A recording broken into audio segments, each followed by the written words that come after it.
নমস্কার। গল্পের ঝুলিতে সকল শ্রোতা বন্ধুদের স্বাগত জানাই।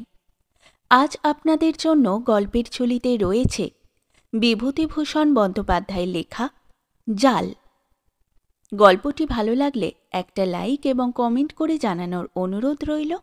আর চ্যানেলে নতুন হয়ে থাকলে আরও গল্প শোনার জন্য চ্যানেলটি সাবস্ক্রাইব করতে কিন্তু ভুলবেন না। তাহলে চলুন শুনে নেওয়া যাক আজকের গল্প।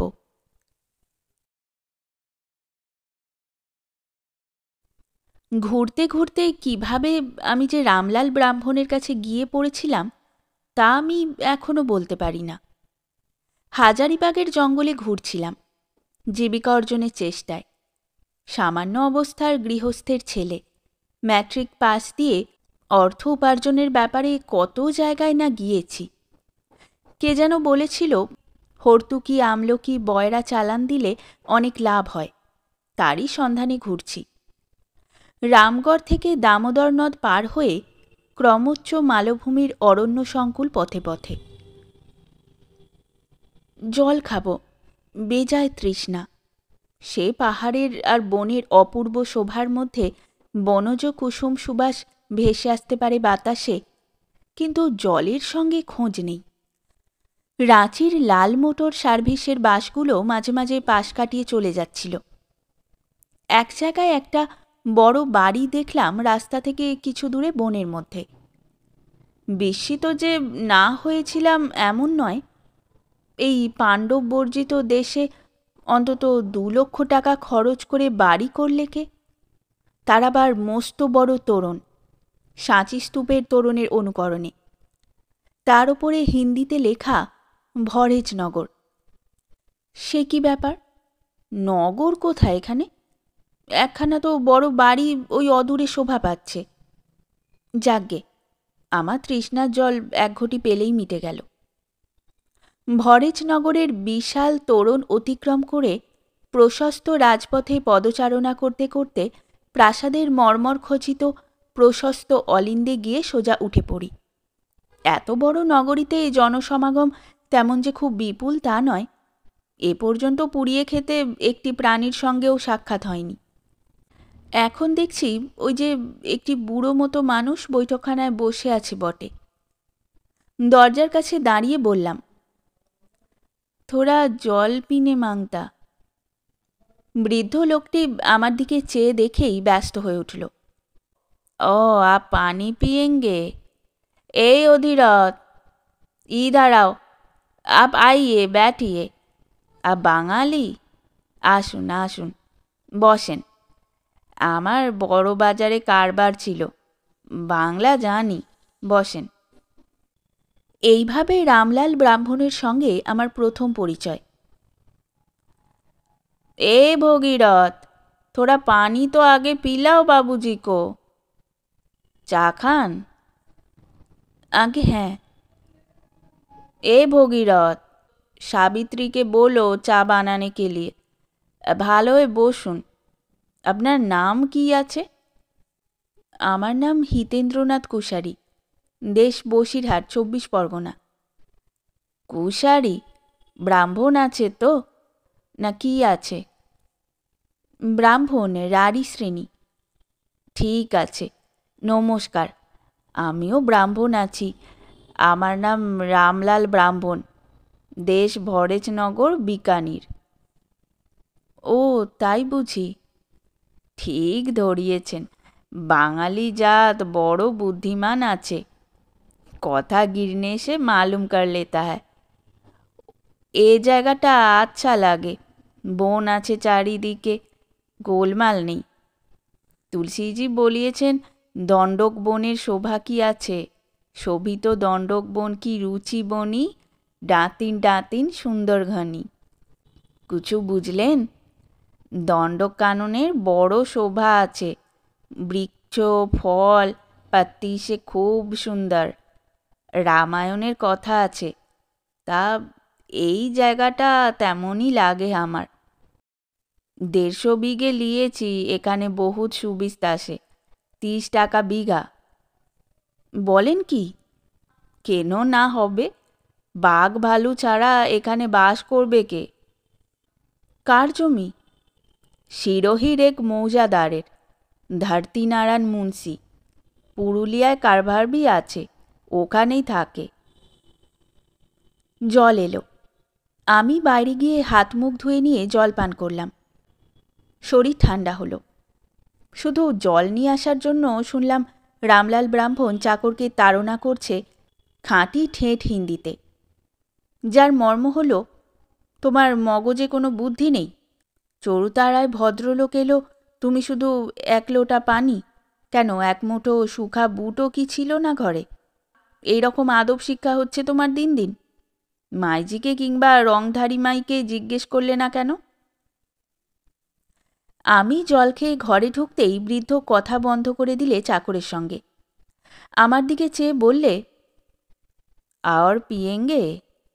নেহি। ঠিক আছে। পান? পান চলে, তবে থাক সে এখন। আচ্ছা, তোরা মিঠাই তো খা লিজিয়ে। ও সাবিত্রী। সাবিত্রী কোনো বড় মেয়ের নাম নয়। ৮-৯ বছরের একটি ফুটফুটে মেয়ে ঘরের মধ্যে ঢুকলো একটা থালায় ৭-৮টা বড় বড় লাড্ডু নিয়ে, বুঁদের লাড্ডু। লাড্ডুগুলোর চেহারা এমন লোভনীয়, গা থেকে ঘি যেন ঝরে পড়ছে। কিশমিশ বাদাম দেখা যাচ্ছে লাড্ডুর গায়ে। বৃদ্ধ আমাকে ৫-৬টা লাড্ডু খাইয়ে তবে ছাড়লে। এর ভদ্রতা আমাকে মুগ্ধ করল। আমি বাইরের লোক, সম্পূর্ণ অপরিচিত। জল খেতে চেয়েছিলাম এইমাত্র সম্বন্ধ। এইবার আমি বিদায় নিতে উদ্যত হলাম। বৃদ্ধ সে কথায় কোনো কান দিলে না। আরে কোথায় যাবেন আপনি?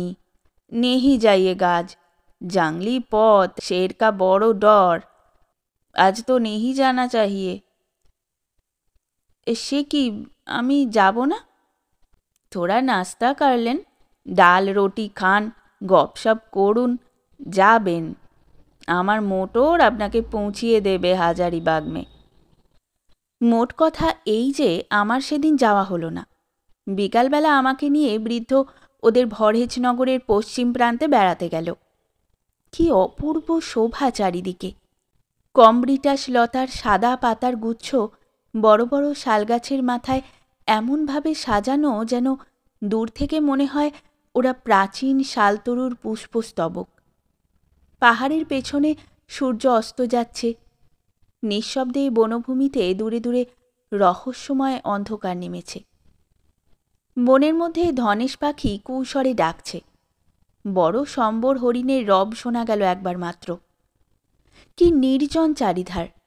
মুক্তরূপা ধরিত্রীর জ্যোৎস্না, সূর্যাস্ত ও অরুণোদয় এখানে এক একটি কাব্য। শুধুই সবুজ বন শীর্ষ, শুধুই ধূসরবর্ণ পাথরের তৈরি শিখর দেশ। অস্তদিগন্তের সিঁদুর ছোঁয়া। রামলাল ব্রাহ্মণ বললে, এখানে বহু জমিন আমি লিয়েছে। কলকাতা মে বড়া ধকল আর ঘিঞ্জি। এখানে জমিন লিয়ে বাড়ি করিয়েছে, কিন্তু ভালা আদমি নেই। বাঙালি লোক আনে সে হাম জমি মুফত সে দে দেঙ্গে। আপনারা আসবেন? তা আমি বলে দেখতে পারি। हाँ जरूर देखिएगा, 1 पैसा दाम हम नहीं लेंगे। 3-3 बीघा दे देंगे हर एक फैमिली को। বেশ, আপনাদের এখানে কতজন লোক থাকে? এই 10-12 आदमी रहता है, নৌকার চাকর লেকারকে। লোক নেই, ওই আমার বড় দুঃখ আছে। আচ্ছা, আমি বলে দেখব। আসতে পারে, অনেকে জমি তো পাচ্ছেই না, 10-20 গুণ দাম দিয়ে জমি কিনেছে। 1 पैसा नहीं देने होगा, जितना जमी मांगे वो हम दे देंगे। আপনি আসুন না, আপনি এলে 5 বিঘা জমি দেব। আমি জমি কি করব এখানে? অবস্থা এমন কিছু ভালো নয় যে জমি কিনে বাড়ি করব। কাকে নিয়েই বা ঘর পাতব? আমি হচ্ছি ভবঘুরে ক্লাসের লোক, জমি বাড়ি আমার জন্য নয়। কথাটা বলেই ফেললাম। বৃদ্ধ বললে, আপনি শাদি করেননি? না। ঘর মে কৌন হ্যায়? কাকা আছেন, তার ছেলেরা আছে। মা বাপ ভি নেহি?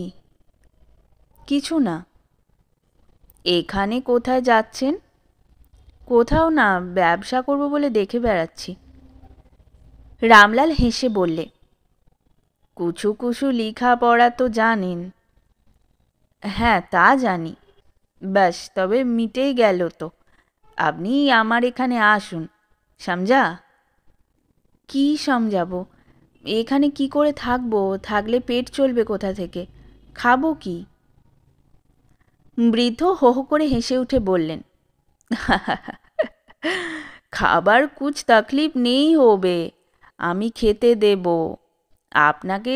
আমি রেখে দেব এখানে, মौज में থাকবেন, খাবেন। আজ সে रह जाइए, বড় খুশি হব। दो मोना मत कीजिए, एक ठो घर आपको दे देंगे बासों के लिए, থাকতেই হবে আপনাকে। ভবঘুরে আমি সেদিন থেকে ভরহেজনগরে স্থায়ী নাগরিক হয়ে পড়লাম। বৃদ্ধ রামলাল ও আমি কখনো বৈঠকখানায়, কখনো বনের প্রান্তে বসে ভবিষ্যতের ছবি আঁকতাম। ভরহেজনগর মস্ত জায়গা হবে। এখানে হবে সিমেন্টের কারখানা, ওখানে হবে কাঁচের কারখানা, এখান দিয়ে রাস্তা বেরুবে। বাসিন্দা ভদ্রলোকের জমি ওই দিকে হবে। কোনো কোনো জমিতে তরিতরকারির আবাদ হবে, ইত্যাদি। সবটাই আকাশ কুসুম। কেউ আসবার কোনো আগ্রহ দেখালে না এখানে, দেখাবেও না, তা বেশ বুঝলাম। ক্রমে আমি এদের পরিবারের সব খবর জানলাম। রামলাল ব্রাহ্মণের 3টি পুত্র। কলকাতায় এই বৃদ্ধের বড় কারবার ছিল, সেসব বেচে দিয়ে এই ভরহেজনগরের পত্তন হয়েছে। ব্যাংকে এখনো অনেক টাকা। ছেলেরা কেউ রাঁচি, কেউ বিকানিরে থাকে। বড় ছেলের পুত্র দড়িরাম এই ভরহেজনগরেই বাস করে। সাবিত্রী বলে ছোট্ট খুকি তারই মেয়ে। পুত্রবধূর নাম অনুসূয়া, খুব মোটা। মাঝে মাঝে ঝোলা ঘোমটা দিয়ে মোটরে কখনো রাঁচি, কখনো হাজারিবাগ যায়। রামলালের স্ত্রী নেই, অনুসূয়াবাই খুব সেবা করে। আরও 3-4টি নাতি নাতনি আছে, তারা ঠাকুরদাদার বড় একটা ঘেঁস নেয় না। অনুসূয়াবাই আমাকেও আড়াল থেকে বেশ আদর যত্ন করে, সেটা আমি বুঝতে পারি। লোক এরা খারাপ নয়। ঘি, পুরি, চাটনি, বড় বড় লঙ্কার আচার, বাজরার রুটি, হালুয়া, কিশমিশ মিশ্রিত দুধ। খুব খেয়ে 15 দিনের মধ্যে আয়নায় নিজের মুখ আর নিজে চিনতে পারিনি। একদিন খেতে বসেছি, অনুসূয়াবাই আড়াল থেকে বলে পাঠালে, আমি এত কম খাই কেন?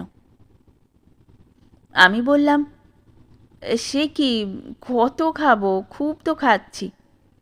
খবর এলো, না, রাত্রে বই কখানা পরোটা খেয়ে মানুষ বাঁচে, আরও বেশি খেতে হবে।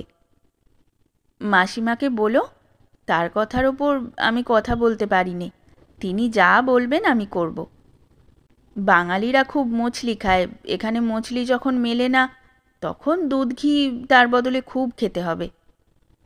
যতটা পারি নিশ্চয়ই খাব। অনুসূয়াবাইয়ের যত্ন আমি ভুলব না।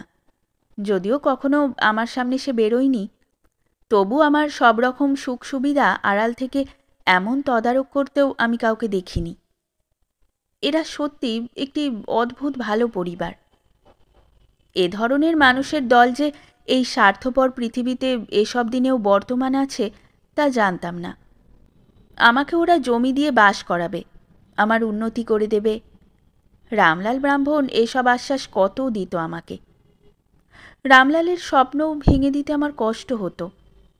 আমি বেশ দেখতে পেতাম ভরহেজনগরের পরিণাম। এই বুড়ো যতদিন বেঁচে ততদিন এই নগরীর আয়ু।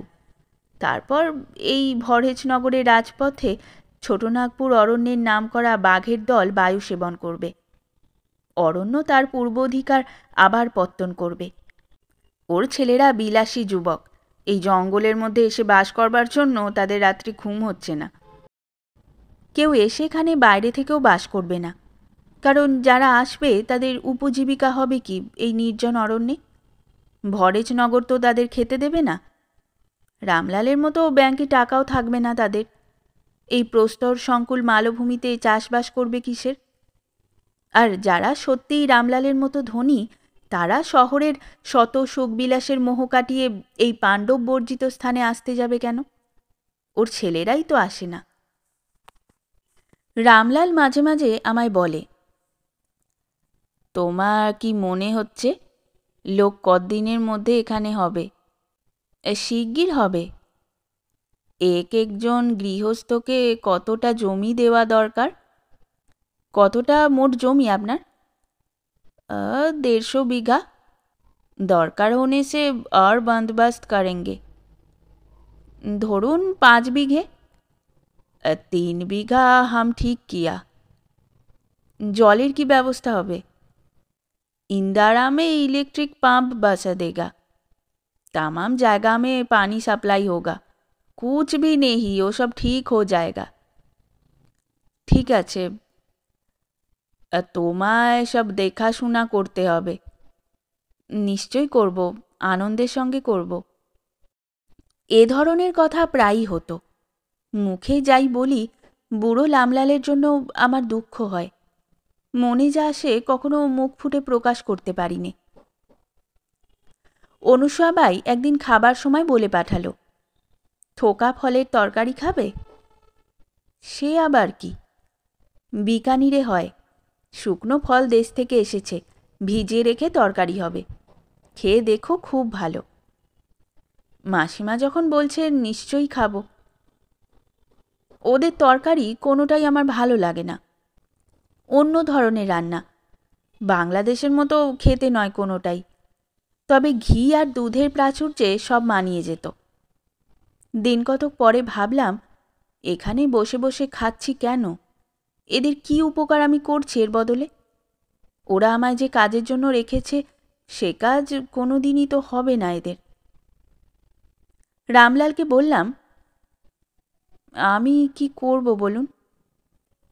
काम का वास्ते घबराओ मत, बहुत काम मिल जाएगा।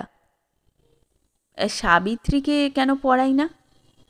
কি পড়াবে? इंग्रेजी बांग्ला। हाँ, वो होने से बहुत अच्छा, पढ़ाओ। অনুসুয়াবাই খুব খুশি। মেয়েকে খুব সাজিয়ে গুছিয়ে আমার কাছে পাঠিয়ে দিলে। আমি মন দিয়ে তাকে পড়াতে শুরু করি। মুখে মুখে ইতিহাস শেখাই, গ্রহ নক্ষত্রের কথা বলি। সাবিত্রী তেমন বুদ্ধিমতী নয়, পড়াশুনোর দিকে মন নেই তার। অনিচ্ছার সঙ্গে বসে বসে কথা শুনে যায়, শুধু ঘাড় নাড়ে। ওদের একটি ছেলের একবার অসুখ হয়েছিল, রাঁচি থেকে ডাক্তার নিয়ে এলাম, ওষুধ নিয়ে এলাম, নানা রকম চেষ্টা করি ওদের সেবা করতে। সারা বছর এইভাবে কেটে গেল। ভরেজনগরের জনসংখ্যা আমি এসে সেই যে বাড়িয়েছিলাম, তারপর আর বাড়ল না। একদিন অপূর্ব জ্যোৎস্না রাত্রে নগর তোরণের পাশে প্রস্তর বেদিকায় বসে আছি একা একা। এমন সময় দেখি অনুসুয়াবাই প্রশস্ত রাজপথে পদচারণা করতে করতে তোরণের কাছে এসে আমায় দেখে থমকে দাঁড়িয়ে থতমত খেয়ে গেল। আমি বেদি থেকে উঠে দাঁড়িয়ে নমস্কার করে বললাম, মাসিমা। অনুসুয়া হিন্দিতে বললে, এখানে একা বসে যে? এই একটু বসে আছি। খাওয়া হয়েছে? পেট ভরেছে তো? দেখুন তো, আপনি প্রায়ই অমন বলে পাঠান, আমার লজ্জা করে। এখানে আছো, তোমার মা নেই কাছে, আমাদের দেখতে হবে না? মায়ের জাত আপনারা, ঠিক কাজ আপনাদের। শাদি করনি কেন? কি খাওয়াবো বলুন? আমি তো আপনাদের দয়ায় খেয়ে বেঁচে আছি। বেটা, এরকম কথা বলো না, শুনলে কষ্ট হয়। তুমি কি আমাদের পর? আমাদের ঘরের একজন। সে আপনাদের দয়া। কিছু না বেটা, তোমাকে শাদি দিয়ে এই ভরেজনগরে বাস করাবো। আবার সেই আকাশকুসুম, আবার ভরেজনগরের কথা। ওদের মন কি সুন্দর!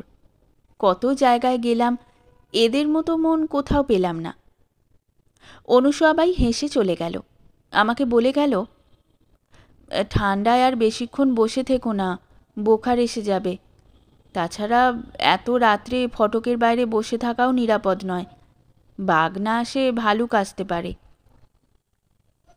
আমি পেছন থেকে ডেকে বললাম, শুনুন ও মাসিমা, বাঘ দেখেছেন এখানে কোনো দিন? 2-3 দিন, বড়কা বাঘ। রাঁচি থেকে আসবার পথে দেখেছি, মোটরের হেডলাইটের সামনে, এই ফটকের বাইরে, এই রাস্তার ওপরে সন্ধ্যের পর দেখেছি। তুমি চলে এসো, শোনো আমার কথা। যাচ্ছি এক্ষুনি। অনুসূয়া চলে গেল, কিন্তু আমি তখনই উঠতে পারলাম না। নির্জন জ্যোৎস্না রাত্রের শোভার সঙ্গে মিশে গেল হারানো মায়ের কথা। মেয়েরা হচ্ছে আসলে মা, তারপর অন্য কিছু। কি ভালো লাগলো সে রাত্রে অনুসূয়াবাইয়ের স্নেহসিক্ত ওই সামান্য দুটি কথা। তারপর আমি একা কতক্ষণ তোরণের বহির্ভাগে সেই বেদিকায় বসে রইলাম। হু হু বাতাস বইছে, সন্তর্পণ পুষ্পের উগ্র সুবাস ভেসে আসছে বনের দিক থেকে। হৈমন্তী জ্যোৎস্নাস্নাত এই বনান্তস্থলী স্বপ্নপুরীর মতো মায়া বিস্তার করেছে ওই বৃদ্ধ রামলালের মনে, অনুসূয়াবাইয়ের মনে, সাবিত্রীর মনে। কিন্তু আমার এই বিলাস কেন? ওরা বড় লোক, ওদের সব সাজে, সব মানাবে। আমি এখানে পড়ে থাকব ওদের মায়ায়, ভরেজনগরের অধিকার নিয়ে। তাতে কি আমার পেট ভরবে? বাড়িতে আমার আত্মীয় স্বজন আছে, আমায় বিয়ে থাওয়া করে সংসার করতে হবে। মেয়ের বিয়ে, ছেলের পৈতে, ছেলের লেখাপড়ার ব্যবস্থা সবই করতে হবে আমাকে। এখানে 2টি বেলা শুধু উদরপূরণের জন্য পড়ে আছি, বেতনের দাবি করব কোন মুখে? কোনো কাজই এখানে করি না, কেবল সাবিত্রীকে একটু আধটু পড়ানো ছাড়া। তার বদলে তো এরা রাজভোগ 2 বেলা জোগাচ্ছে। যেতাম হয়তো একদিন, কিন্তু বড় জড়িয়ে পড়েছি এদের সকলের মায়ায়। বৃদ্ধ রামলাল ব্রাহ্মণ আমার বুড়ো বাবার মতো মনে হয়, সেই রকম খামখেয়ালি, সেই রকম স্নেহশীল। সাবিত্রীকে ছোট বোনের মতো লাগে। অনুসূয়াবাই নিতান্ত সরল মহিলা, তেমনই স্নেহময়ী।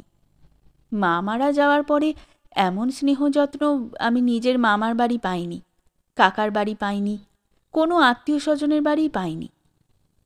অনাত্মীয় জগতের নির্মমতার মধ্যে যেতে ইচ্ছে হয় না, আর শুধু সেই জন্যেই যাই যাই করেও এতদিন যাওয়া হয়নি।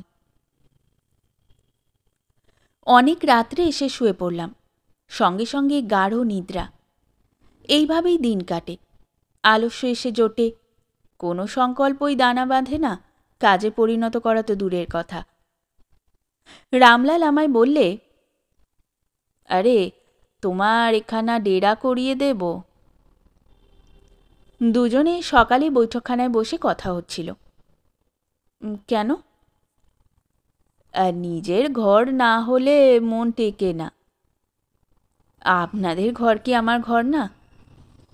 ও তো একটা কথার কথা হলো। মোটেই কথার কথা নয়, আমি তাই ভাবি। সে তো বহুত আচ্ছা, তাহলে একটু শাদি করিয়ে আনো। বাবারে, নিজের চলে না আবার শাদি? তুমি করিয়ে নিয়ে এসো, আমি যতদিন আছি সব কিছু করিয়ে দেব, সে ভাবনা আমার। আমাকে এখানে বরাবর রাখতে চান? বৃদ্ধ রামলাল বিস্ময়ের সুরে আমার মুখের দিকে তাকিয়ে বললে, নেই রহিয়েগা তো জায়গা কাহা? ইসকা মানে ক্যা হ্যায়? তুমি তো আছোই এখানে। কেন, নিজের দেশে যাব। কাহে জায়গা? জমি আমি করিয়ে দেব, घर भी तैयार करिए देबो। शादी उदी करिए बहू को यहाँ पर लेके आओगे। সে বেশ মজার কথা। जो कुछ बात बोलबो तो मजा का कोथा छोड़कर दूसरा तरह बात मुख थी के बाहर नहीं होबे। कितना रोज तुम यहाँ पर है? 2 বছর হবে সামনের ফাগুন মাসে। বাস, তব তো হইয়ে গেল, তুমি আমাদের আদমি বান গেল। 2 বছর যখন এখানে থাকা করিয়েছে, তখন তোমাকে এখানে ঘর বানানে পারেগা, শাদি ভি করনে পারেগা।